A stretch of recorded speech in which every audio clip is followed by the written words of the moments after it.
Hello there. Today we are going to be looking at how to step through a model walkthrough.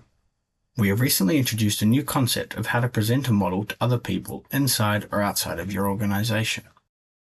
This concept can be especially useful when introducing a model to someone who may not be completely familiar with LINQ and its language, but you would like them to view and understand a model nonetheless.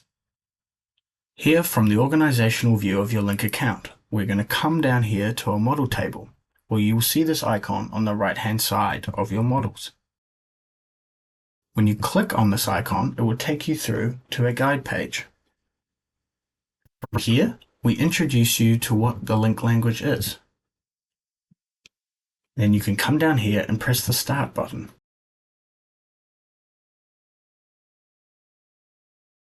After clicking the Start button, you'll see the beginnings of your model, and in the top left-hand corner, you will see some information about what the step is showing you.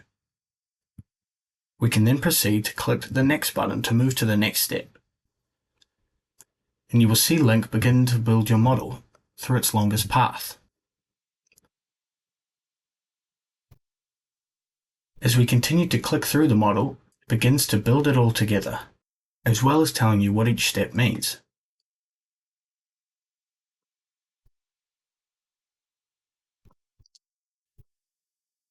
Here we have reached the end of the model, with the outcomes listed up above here, and we can see the full longest path through your model.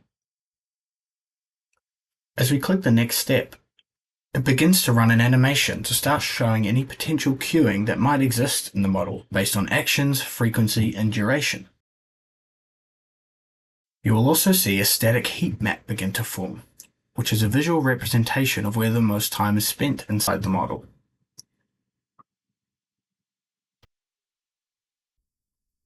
This then signals the end of the walkthrough, where you're able to have a look at the insights in the left-hand side panel, restart the walkthrough, and double-check any of the steps, or you can return back to the organizational view/homepage and pick another model to have a look at.